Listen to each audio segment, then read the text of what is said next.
Hero Raj Tarun లావణ్యల episode గతేడాది నుంచి ఎంతటి హాట్ టాపిక్గా మారిందో ప్రత్యేకంగా చెప్పాల్సిన అవసరం లేదు.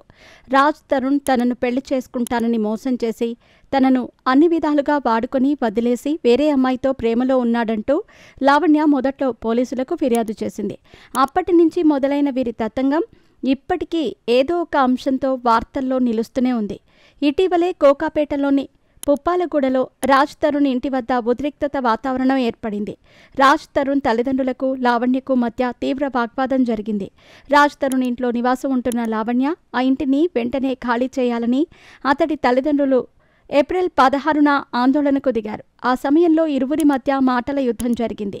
కానీ ఆ ఇంటిని రాజ్ తరుణ్ జనవరిలోనే అమ్మేశాడు. ఆ విషయం తెలిసే లావణ్య ఆ ఇంటిని ఖాళీ చేయకుండా అక్కడే ఉంటుంది. ఈ క్రమంలోనే ఇప్పుడు ఆ ఇంటిని స్వాధీనం చేసుకోవటానికి కొనుగోలుదారుడు అక్కడికి వెళుతున్నారనే వార్త నెట్టింట సోషల్ మీడియాలో వైరల్గా మారింది. ఏప్రిల్ 16న రాజ్ తరుణ్ తల్లిదండ్రులు లావణ్య మధ్య జరిగిన గొడవ తర్వాత ఆ ఇల్లును స్వాధీనం చేసుకుంటారని జోరుగా ప్రచారం సాగింది. ఇందులో భాగంగానే మే 2న ఆ ఇంటిని స్వాధీనం చేసుకునే అవకాశం ఉందని సమాచారం. మరి ఏం జరుగుతుందో చూడాలి.